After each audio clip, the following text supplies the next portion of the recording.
Shri George Podippara, നമ്മൾ മുഖ്യമന്ത്രിയുടെ ചില ശൈലികളെക്കുറിച്ചൊക്കെ നേരത്തെ ഒരുപാട് വിവാദങ്ങൾ ഉണ്ടായതാണ്. ഒന്ന്, ഈ മീൻ കറിയുമായി ബന്ധപ്പെട്ടാണ്. അദ്ദേഹം കഴിക്കുന്ന ഭക്ഷണത്തിൻ്റെ ഒരു നിലവാരം, ഉന്നത നിലവാരം ഭക്ഷണത്തിലൊക്കെ പുലർത്തണമെന്ന് വാശി പിടിക്കുന്ന ഒരാളാണെന്നൊക്കെ അങ്ങ് കേട്ടിട്ടുണ്ടല്ലോ.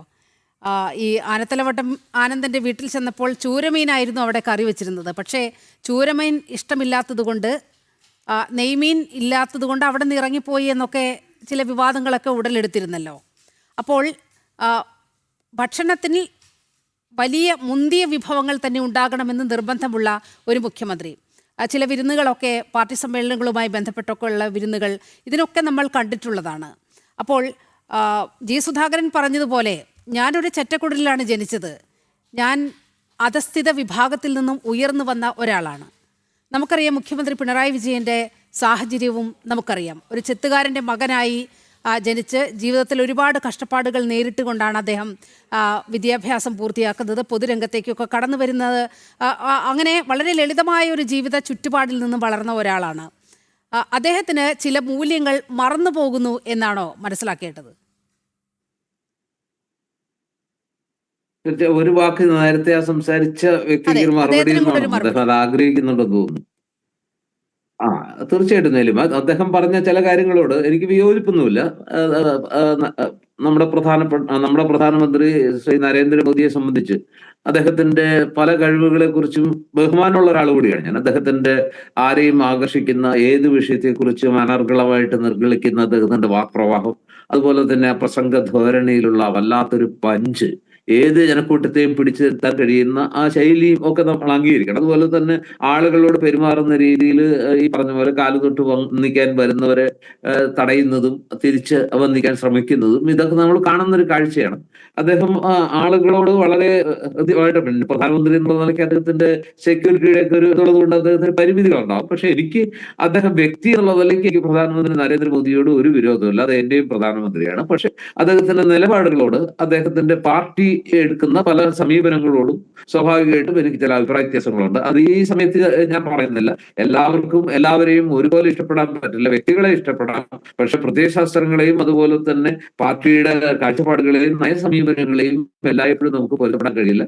എനിക്ക് എന്റേതായ മൂല്യങ്ങളുണ്ട്. പ്രത്യേകിച്ചും മതേതരത്വത്തെ സംബന്ധിച്ചും ജനാധിപത്യത്തെ സംബന്ധിച്ചും ഒക്കെ അത്തരം കൃത്യമായ നിലപാടുകൾ ഉള്ളത് കൊണ്ട് തന്നെ ചില കാര്യങ്ങളിൽ എനിക്ക് വിയോജിപ്പുണ്ട്. അത് വ്യക്തിപരമായ വിയോജിപ്പല്ല.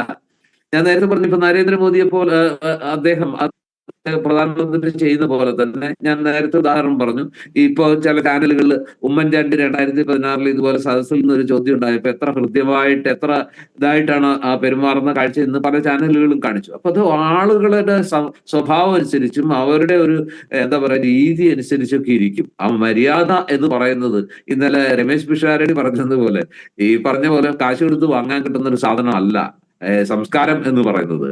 അത് ഒരു ഒരു ഒരു ഒരു എന്താ പറയാ എമർജി ചെയ്ത് വരേണ്ട ഒരു സംഗതിയാണ്.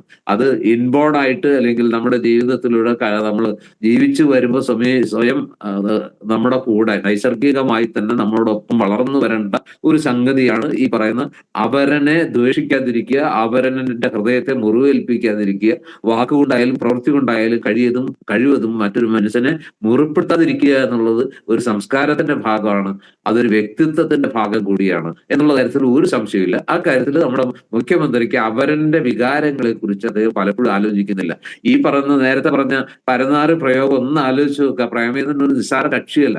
അദ്ദേഹത്തെയൊക്കെ പരനാറി എന്ന് വിളിക്കുക, അതുപോലെ ഒരു ബിഷപ്പ്, അദ്ദേഹത്തെ നികൃഷ്ട ജീവി, അതിലപ്പുറം എന്ത് വാക്കാ ഉപയോഗിക്കാൻ പറ്റുക?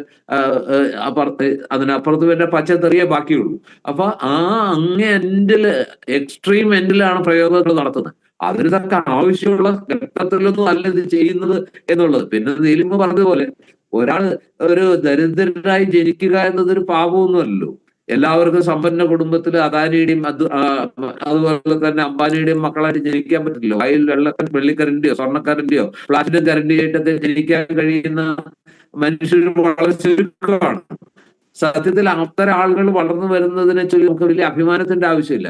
നേരെ മറിച്ച് ശ്രീ പിണറായി വിജയനെ പോലെ ഉള്ള ഏറ്റവും എന്താ പറയാ പാവപ്പെട്ട അല്ലെങ്കിൽ ഏറ്റവും ദരിദ്രമായ സാഹചര്യങ്ങളിൽ ജീവിച്ചിട്ട് കേരളത്തിന്റെ മുഖ്യമന്ത്രി പദത്തിലേക്ക് എത്തിപ്പെടാൻ കഴിഞ്ഞത് അദ്ദേഹത്തിന് നമ്മൾ അംഗീകരിച്ചേ പറ്റുള്ളൂ. അഭിനന്ദനം അർഹിക്കുന്ന ഒരു കാര്യമാണ്. അദ്ദേഹത്തിന്റെ പോരാട്ട വീര്യവും അതുപോലെ തന്നെ രാഷ്ട്രീയ പ്രവർത്തനത്തിലെ അദ്ദേഹത്തിന്റെ ആ ഒരു മിടുക്കും കൊണ്ടൊക്കെ തന്നെയാണ് അദ്ദേഹം എത്തിച്ചേർന്നത്. അതിനൊന്നും നമുക്ക് ചോദ്യം ചെയ്യേണ്ട കാര്യമില്ല. അതൊക്കെ അദ്ദേഹത്തിന്റെ അഭിമാനമാണ്, ഭൂഷണമാണ്.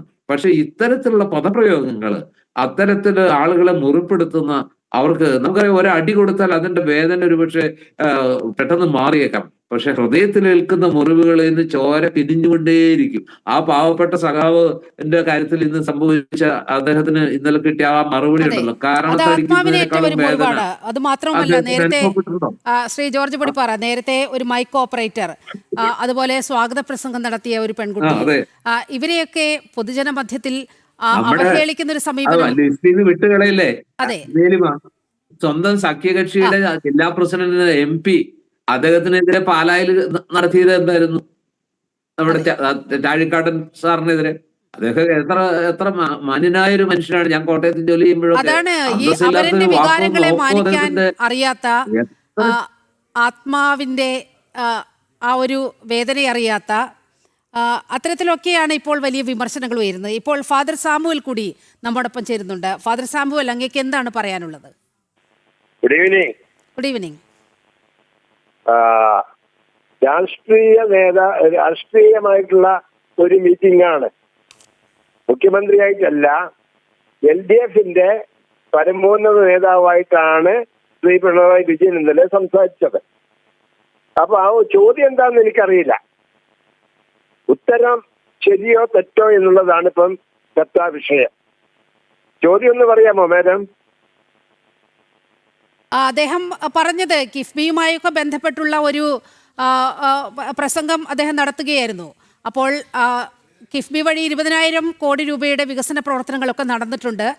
പക്ഷേ അധികാരത്തിൽ വരികയാണെങ്കിൽ ഇനി കിഫ്ബി പദ്ധതിയൊക്കെ പൈസ കിട്ടുമോ എന്നുള്ളൊരു കാര്യമാണ് അദ്ദേഹം ചോദിക്കാൻ മുതിർന്നത്. സ്വാഭാവികമായി നമുക്കറിയാമല്ലോ, എപ്പോഴും കേന്ദ്ര സർക്കാർ ഒന്നും നൽകുന്നില്ല എന്ന് പറഞ്ഞുകൊണ്ട് കേന്ദ്ര അവഗണനയ്ക്കെതിരെയാണ് എല്ലാ വേദികളും മുഖ്യമന്ത്രി ഉപയോഗപ്പെടുത്താറുള്ളത്.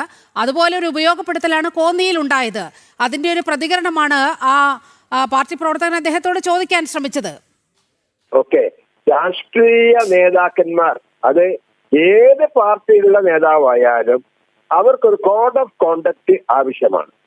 കോഡ് ഓഫ് കോണ്ടക്ട്, എങ്ങനെയാണ് ജനങ്ങളോട് സംസാരിക്കേണ്ടത്, എങ്ങനെയാണ് ജനങ്ങളുടെ ചോദ്യങ്ങൾക്ക് ഉത്തരം പറയേണ്ടത്, അതിലൊരു പഠനം അത്യന്താപേക്ഷിതമാണ് ഈ കാലഘട്ടത്തിൽ. കാരണം മറ്റുള്ളവരുടെ മനസ്സിനെ വേദനിപ്പിക്കുന്ന രീതിയിലുള്ള പ്രതികരണം ജനത്തെ സംബന്ധിച്ചിടത്തോളം വളരെ പ്രയാസമുള്ള കാര്യമാണ്. കാരണം രാഷ്ട്രീയ നേതാക്കന്മാർ ജനത്തെ സേവിക്കേണ്ടവരാണ്. മിനിസ്റ്റർ അല്ലെങ്കിൽ ചീഫ് മിനിസ്റ്റർ എന്ന വാക്കിന്റെ MP ആയാലും MLA ആയാലും അവരൊക്കെ ജനത്തെ സേവിക്കേണ്ടവരാണ്. ജനത്തിന് വേണ്ട ആവശ്യങ്ങൾ മനസ്സിലാക്കി പ്രവർത്തിക്കേണ്ടവരാണ്.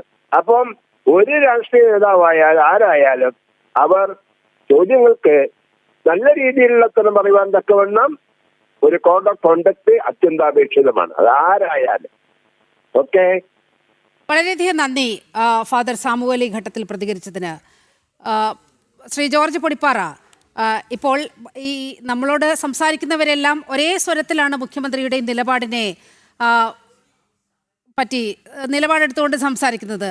അങ്ങേയറ്റം മോശമായ രീതിയിലാണ് മുഖ്യമന്ത്രിയുടെ ഈ നിലപാടെന്ന് പറയുകയാണ്. നേരത്തെ അങ്ങ് സൂചിപ്പിച്ചതുപോലെ മുഖ്യമന്ത്രി മാറിയോ എന്നൊരു സംശയം നമുക്കൊരു ഇടക്കാലത്തൊക്കെ തോന്നിയിരുന്നു. പക്ഷേ അത് വളരെ കൃത്യമായി ചില PR വർക്കുകളുടെ ഭാഗമായി ചിരിക്കാൻ ഇഷ്ടമില്ലാത്ത ഒരാൾ ചിരിക്കുന്നു, ചില രീതിയിലൊക്കെ ഇങ്ങനെ സമൂഹ മാധ്യമങ്ങളിലൊക്കെ ഒരു തരം വൈറൽ ആകുന്ന രീതിയിൽ ചില അദ്ദേഹത്തിൻ്റെ ഭാഗത്ത് നിന്ന് ചില പ്രതികരണങ്ങളൊക്കെ ഉണ്ടാകുന്നു. അപ്പോൾ ഒരു PR വർക്കിൻ്റെ ഭാഗമായാണ് യഥാർത്ഥത്തിൽ മുഖ്യമന്ത്രി ഒരു മാറ്റത്തിനൊക്കെ ശ്രമിച്ചത്. പക്ഷേ ഒരു PR വർക്കിനും ഒരാളുടെ ഉള്ളിലുള്ള സ്വതസിദ്ധമായ ആ ഒരു സ്വഭാവത്തെ തടഞ്ഞു നിർത്താൻ കഴിയില്ലല്ലോ. തീർച്ചയായിട്ടും നീലിമ, അത് കാര്യത്തിലൊരു സംശയമില്ല. ഞാൻ തന്നെയാണ്, എനിക്ക് മറ്റൊരാളാവാൻ കഴിയില്ല, എനിക്ക് ഞാനാകാൻ മാത്രമേ കഴിയൂ എന്ന് വീണ്ടും വീണ്ടും ഇത് തെളിയിച്ചുകൊണ്ടിരിക്കുകയാണ്. ഒരുപക്ഷെ പോളിഷ് ചെയ്ത് ചില ഘട്ടങ്ങളിലൊക്കെ ഇപ്പൊ മോഹൻലാലുമായിട്ടൊക്കെ സംസാരിക്കുന്ന ഘട്ടത്തിൽ, അല്ലെങ്കിൽ ഇന്നിപ്പോ അദ്ദേഹത്തിന്റെ പി ശശികുമാർ സീനിയർ വളരെ മുതിർന്ന മാധ്യമ പ്രവർത്തകർ നമ്മളൊക്കെ ബഹുമാനിക്കുന്ന ശശികുമാർ സാറുമായിട്ടുള്ള ഇന്റർവ്യൂ ഒക്കെ കണ്ടു. അവരുടെയൊക്കെ മുമ്പിലിരിക്കുമ്പോൾ അദ്ദേഹത്തിന് ഈ രീതിയിലൊന്നും പെരുമാറാൻ പറ്റില്ലല്ലോ. കഴിയുന്നിടത്തോളം ചിരിച്ച് ഉല്ലസിച്ച് അഥവാ ഇനി ഇത്തിരി പ്രകോപനപരമായ ചോദ്യങ്ങൾ ഉണ്ടായാൽ പോലും അവരോടൊന്നും തട്ടിക്കറാനോ ഒന്നും പറ്റില്ലല്ലോ. ഇപ്പൊ മാധ്യമ പ്രവർത്തകരോട് പറയുമ്പോ അല്ല, അവര് ചോദിക്കുമ്പോ സാധാരണ അദ്ദേഹത്തിന്റെ പത്രസമ്മേളനം എന്നൊക്കെ പറയുന്നത് നമുക്കറിയാം 50 മിനിറ്റ് പ്രഭാഷണവും 10 മിനിറ്റാണ് പലപ്പോഴും, ചിലപ്പോൾ 5 മിനിറ്റാണ് കിട്ടുക. അതിൽ അദ്ദേഹത്തിന് വേണ്ടപ്പെട്ട ഏതെങ്കിലും പത്രക്കാരൊക്കെ ഉണ്ടാവും. അവര് ചോദിക്കുന്നു, ആ ചോദ്യം കഴിയുമ്പോഴേക്കും കഴിഞ്ഞു, സമയം കഴിഞ്ഞു, അദ്ദേഹം എണീറ്റ് പോകുന്ന കാഴ്ചയാണ് സ്ഥിരമായി കാണുന്നത്. ഈ അടുത്ത കാലത്ത് നിരന്തര വിമർശനത്തിന് ശേഷം അല്പസ്വല്പം ചില ചോദ്യങ്ങൾക്കൊക്കെ അദ്ദേഹം വഴങ്ങുന്നുണ്ട്. അത്രയും ആശ്വാസം. മാത്രമല്ല, ഇദ്ദേഹമൊക്കെ വന്നതിന് ശേഷമാണ് ഈ പറഞ്ഞ ക്യാബിനറ്റ് മീറ്റിംഗിന് ശേഷമുള്ള ഒരു പത്രസമ്മേളനം ഇല്ലാതാക്കിയത് തന്നെ. അല്ലെങ്കിൽ ചോദ്യങ്ങൾ ഉണ്ടായിരുന്നു എന്ന് പത്രക്കാർ ധാരാളം ചോദ്യങ്ങളെല്ലാം മുഖ്യമന്ത്രിമാരോട് ചോദിച്ചിരുന്നു. ഇവര് വന്നതിന് ശേഷമാണ് അതുപോലും ഇല്ലാതായത്. അതായത് ജനങ്ങളോട് സംസാരിക്കാൻ, അല്ലെങ്കിൽ മാധ്യമ പ്രവർത്തകരുടെ ഈ പറഞ്ഞ ജനാധിപത്യത്തിലെ ഏറ്റവും നൈസർഗികമായ, ഏറ്റവും സർഗാത്മകമായ ഒരു പ്രവർത്തനം തന്നെയാണ് മാധ്യമ പ്രവർത്തനം എന്ന് പറയുന്നത്. മാധ്യമങ്ങളുടെ യഥാർത്ഥ റോൾ എന്താ എന്ന ചോദ്യത്തിന് ഒരൊറ്റ ഉത്തരേ ഉള്ളൂ നീലിമ, അത് നമുക്കെല്ലാം അറിയാം. അത് പ്രതിപക്ഷ റോളാണ്. ആ പ്രതിപക്ഷത്തിന്റെ റോൾ നിർവഹിക്കുന്ന മാധ്യമ പ്രവർത്തകര് ഈ പറയുന്ന രീതിയിൽ പലപ്പോഴും അസുഖകരമായ ചോദ്യങ്ങൾ ചോദിച്ചു എന്ന് വരാം. ആ ചോദ്യങ്ങളോടൊക്കെ ഒന്ന് മറുപടി പറയാതെ തട്ടിക്കയറുന്ന, ഇപ്പൊ ഇ കെ നായനാരുടെ കാലത്ത് മുഖ്യമന്ത്രിയായിരുന്ന സമയത്ത് അവന് ഏതാ പേപ്പർ, ഏതാ കടലാസ് എന്നൊക്കെ ചോദിക്കായിരുന്നു. അതിൽപോലും ഒരു കവിത ഉണ്ടായിരുന്നു, ഒരു തമാശയും സ്നേഹമൊക്കെ ഉണ്ടായിരുന്നു. ഞാൻ പോലും പലപ്പോഴും ആ കേട്ടിട്ടുള്ള ഒരാളാണ്. പക്ഷെ ഇതല്ല, ആ മുഖഭാവത്തുണ്ടാകുന്ന ആ രൂക്ഷത നമ്മള് ഒരുവിധം പത്രക്കാർക്ക് പലപ്പോഴും ചോദ്യങ്ങൾ ചോദിക്കാൻ എങ്ങനെയാണ് പ്രതികരിക്കുക എന്നുള്ള ഭയം കൊണ്ട്, ഇപ്പൊ ഉമ്മൻചാണ്ടി സാറിനോടോ, അല്ലെങ്കിൽ ഇപ്പൊ കുമ്മനത്തോടോ, അല്ലെങ്കിൽ രാജീവ് ചന്ദ്രശേഖരോടോ, ഈവൻ മറ്റ് നേതാക്കളോടൊക്കെ ചോദിക്കുന്ന ആ ലാഘവത്തോടെ, ആ ഒരു ശാന്ത ഹൃദയത്തോടെ പലപ്പോഴും ശ്രീ പിണറായി വിജയനോട് ചോദ്യങ്ങൾ ചോദിക്കാൻ പറ്റില്ല. കാരണം ഭയം, എന്തൊക്കെയോ ഒരു ആശങ്ക മാധ്യമ പ്രവർത്തകരുടെയൊക്കെ ഉള്ളിലുണ്ട്. ചോദിച്ചാൽ ചിലപ്പോ എന്തായിരിക്കും കിട്ടുക, മറുപടി കിട്ടുമോ, ആട്ട് കിട്ടുമോ എന്ന് പലപ്പോഴും അറിയാത്ത ഒരു മാനസികാവസ്ഥയിലാണ് പലപ്പോഴും അസുഖകരമായ ചോദ്യങ്ങൾ ചോദിക്കാൻ അവർ തയ്യാറാകാത്തത്. നേരെ മറിച്ച് നമുക്കറിയാമല്ലോ, ജവഹർലാൽ നെഹ്റു അടക്കമുള്ള ഇന്ത്യയുടെ പ്രധാനമന്ത്രിമാരൊക്കെ ചോദ്യങ്ങൾ ചോദിക്കുമ്പോൾ അതിനോട് പ്രതികരിച്ചിരുന്ന രീതി, മൻമോഹൻ സിംഗൊക്കെ എത്ര മനോഹരമായിട്ടാണ് ചോദിച്ചിരുന്നത്. ഏത് പത്രസമ്മേളനത്തിൽ ഏത് ചോദ്യം വന്നാലും അതിനോട് എത്ര ശാന്തമായിട്ട്, പക്വമായിട്ട്, കുലീനമായിട്ടാണ് ഇവരൊക്കെ പ്രതികരിച്ചിരുന്നത്. എനിക്ക് ഓർമ്മയുണ്ട്, ഡാം മോറൈസ് എന്നൊക്കെ പറയുന്ന ഇന്ത്യ കണ്ട എക്കാലത്തെയും വലിയൊരു പത്രപ്രവർത്തകൻ, അല്ലെങ്കിൽ പത്രാധിപരായിരുന്ന ആള്, നെഹ്റുവിന്റെ അടുത്ത് ഏത് പാതിരാത്രിക്കും വിളിക്കാൻ സ്വാതന്ത്ര്യം ഉണ്ടായിരുന്ന വ്യക്തി, ഒരിക്കൽ എന്തുകൊണ്ടാണ് എന്നെ വിമർശിക്കുന്നത് എന്ന് ചോദിച്ചപ്പോ അദ്ദേഹം പറഞ്ഞത് എന്താണ്? എന്റെ റോൾ എന്ന് പറയുന്നത്, അന്ന് നമ്മൾ സുഹൃത്തുക്കളായിരുന്നു, അന്ന് നിങ്ങൾ പ്രധാനമന്ത്രി ആയിരുന്നില്ല, അന്ന് എനിക്ക് നിങ്ങൾ ഏത് സമയത്തും വിളിക്കാം. പക്ഷെ ഇപ്പൊ നിങ്ങൾ പ്രധാനമന്ത്രിയാണ്, ഇപ്പൊ ഞാനൊരു പത്രാധിപരാണ്. ആത്യന്തികമായിട്ട് ഞാനൊരു പത്രാധിപരായിരിക്കുന്നിടത്തോളം കാലം ഞാനൊരു പ്രതിപക്ഷ നേതാവാണ്. എന്റെ റോൾ പ്രതിപക്ഷത്തിൻ്റെതാണ്. അതുകൊണ്ട് അത് അങ്ങ് മനസ്സിലാക്കണം. നെഹ്റു ചിരിച്ചുകൊണ്ട് അതൊന്നും നോക്കണ്ട, നിങ്ങൾക്ക് ഇഷ്ടമുള്ളത് എന്ത് വേണമെങ്കിൽ എഴുതിക്കും, പക്ഷെ എന്നെ വിളിക്കാതിരിക്കരുത് എന്ന് പറയുന്ന ഒരു മനോഭാവം അന്ന് ജവഹർലാൽ നെഹ്റു പറഞ്ഞു എന്നാണ് ഞാൻ കേട്ടിട്ടുള്ളത്, അറിഞ്ഞിട്ടുള്ളത്, വായിച്ചിട്ടുള്ളത്. ഒരു സെക്കൻഡ്, ഇപ്പോൾ ചന്ദ്രൻ നായർ പേയാട് നിന്നും വിളിക്കുന്നുണ്ട്. ശ്രീ ചന്ദ്രൻ നായർ, അങ്ങേക്ക് എന്താണ് പറയാനുള്ളത്? മാഡം, ജോർജ് സാർ, ഒരു ജനാധിപത്യ നാട്ടില് ഒരു പൗരന്റെ ചോദ്യത്തിന് ലഭിച്ച മറുപടി ജനങ്ങൾ കേൾക്കട്ടെ, വോട്ടർമാർ തീരുമാനിക്കട്ടെ എന്ന് മാത്രമേ എനിക്ക് പറയാനുള്ളൂ സാർ. വളരെയധികം നന്ദി. ജനം തീരുമാനിക്കും. അതെ, ജനം തീരുമാനിക്കട്ടെ എന്ന് തന്നെ നമുക്ക് ഈ ഘട്ടത്തിൽ പറയാം. ശ്രീ ജോർജ് പൊടിപ്പാറ, ഒരു കാര്യം കൂടി നമുക്കൊന്ന് പരാമർശിച്ചു പോകാതെ വയ്യ. ഒരു MLA ബോഡി ഷെയ്മിങ് നടത്തിയ മുഖ്യമന്ത്രിയാണ്. അത് അദ്ദേഹത്തിൻ്റെ ഒരു ഉയരം കുറഞ്ഞ ആൾ, സ്വന്തം നിലയ്ക്ക് ആരോഗ്യമില്ലാത്ത ആൾ എന്നൊക്കെ പറഞ്ഞ് നജീബ് കാന്തപുരത്തെ അധിക്ഷേപിച്ചത് നമ്മൾ കണ്ടതാണ്. പക്ഷേ ഏറ്റവും അതിശയകരമായ കാര്യം, ഭരണപക്ഷത്തെ ആ മന്ത്രിമാരും അംഗങ്ങളും എല്ലാം ഈ ഒരു തമാശയെ ഡെസ്കിലടിച്ച് കൈകൊട്ടി ചിരിച്ച് ആർത്തുല്ലസിക്കുന്നത് നമ്മൾ കണ്ടതാണ്. അപ്പോൾ ബോഡി ഷെയ്മിങ്ങിന് പോലും മുഖ്യമന്ത്രിക്ക് വലിയ മടിയില്ല എന്ന് നമ്മൾ കണ്ടതാണ്. തീർച്ചയായിട്ടും അദ്ദേഹത്തിന് എന്താ പറയാ, നമ്മൾ ഇതുവരെ പറഞ്ഞതിന്റെ ഒരു ആകത്തുക എന്ന് പറയുന്നത്, അപരന്റെ ഹൃദയവികാരങ്ങളെ കുറിച്ച് അദ്ദേഹം ഇരിക്കുന്ന സ്ഥാനത്തിന്റെ പദവിയിൽ ഇരിക്കുമ്പോൾ അദ്ദേഹത്തിന് എന്തും ആകാം, അതിന് സ്വാതന്ത്ര്യമുണ്ട്. അങ്ങനെയൊന്നും അദ്ദേഹത്തെ ചോദ്യം ചെയ്യാൻ പറ്റില്ല. ഒരു മുഖ്യമന്ത്രി കസേര എന്നൊക്കെ പറയുന്നത് വലിയ പദവിയാണ്. ആ പദവിയിൽ ഇരുന്നുകൊണ്ട് അദ്ദേഹം പറയുന്ന വാക്കുകളൊക്കെ അതിനൊക്കെ വലിയ മൂർച്ചയുണ്ട്, അതുപോലെ തന്നെ വലിയ വിലയുണ്ട്. അത് ആ പദവിക്കൊത്തതല്ല വാക്കുകളെങ്കിൽ തീർച്ചയായിട്ടും അത് സൃഷ്ടിക്കുന്ന ആഘാതവും വലുതാണ്. അത് കേൾക്കുന്ന മനുഷ്യന്റെ മനസ്സിലുണ്ടാകുന്ന ഒരു വല്ലാത്ത നിസ്സഹായതാബോധം. ഇദ്ദേഹത്തിന്റെ പദവിയിൽ അല്ലാത്ത ഒരാളാണെങ്കിൽ അങ്ങനെ പറയുന്നെങ്കിൽ ആ മനുഷ്യൻ വേണമെങ്കിൽ താൻ തന്റെ പാട്ടിന് പോടൂ അല്ലെങ്കിൽ എന്ന് പറഞ്ഞ് വേണമെങ്കിൽ ഒരു സാധാരണ മനുഷ്യനോടാണെങ്കിൽ വീട്ടിൽ പോയി ചോദിക്കാൻ പറഞ്ഞാൽ അത് ഞാൻ തീരുമാനിച്ചോളാം എന്നൊക്കെ പറയാനുള്ള ഒരു അവസരമെങ്കിലും ഉണ്ടാവും മുഖാമുഖമാണെങ്കിൽ. ഇതിപ്പോ അദ്ദേഹം വളരെ ഉയരത്തിൽ നിൽക്കുന്നു, പ്രസംഗ വേദിയിൽ നിൽക്കുന്നു, ആയിരക്കണക്കിന് ആളുകൾ അല്ലെങ്കിൽ നൂറുകണക്കിന് ആളുകൾ അദ്ദേഹത്തിന് ചുറ്റും നിൽക്കുന്നു. അവിടെ ഏത് സഖാവായാലും ആ ഘട്ടത്തിൽ എന്തെങ്കിലും ഒന്ന് തിരിച്ചു പറഞ്ഞു പോയാൽ സംഭവിക്കാൻ പോകുന്നത് എന്താണെന്ന് ഒരുപക്ഷെ നമുക്ക് ഊഹിക്കാൻ കഴിയില്ല. എല്ലാരും കൂടെ ചിലപ്പോൾ പുള്ളിയുടെ പുറത്ത് പള്ളി പണിയും. അപ്പൊ ഈ രീതിയിലൊക്കെ സാഹചര്യങ്ങൾ അതാണ്. അപ്പൊ അതുകൊണ്ട് അവിടെ ഏറ്റവും കൺസിഡറേറ്റ് ആവേണ്ടത് കുറെ കൂടി ആ പാവപ്പെട്ട മനുഷ്യരുടെ ആ ഒരു ക്യൂരിയോസിറ്റിയിൽ, ജിജ്ഞാസയിൽ നിന്ന് വരുന്ന ഒരു ചോദ്യത്തോടൊക്കെ കുറെ കൂടി മാനവികമായിട്ട്, കുറെ കൂടി മനുഷ്യത്വപരമായിട്ട് പെരുമാറാൻ ബാധ്യസ്ഥരാകുന്നത് നമുക്ക് ഉയരം കൂടുന്തോറും, നമ്മൾ കൂടുതൽ വലുപ്പം കൂടുന്തോറും, നമ്മൾ ഉയർന്ന പദവിയിലേക്ക് എത്തുന്തോറും വിനയം കൂടി കൂടുക എന്നുള്ളതാണ് വലുപ്പത്തിന്റെ മഹത്വത്തിന്റെ ലക്ഷണം. അത് ഇല്ലാതെ വരുമ്പോഴാണ് ഇത്തരം ചർച്ചകളൊക്കെ വേണ്ടി വരുന്നത്. അത് ഒരു തവണയാണെങ്കിൽ നാക്കുപിഴയാണെന്നൊക്കെ പറഞ്ഞ് നമുക്ക് അവഗണിക്കാം.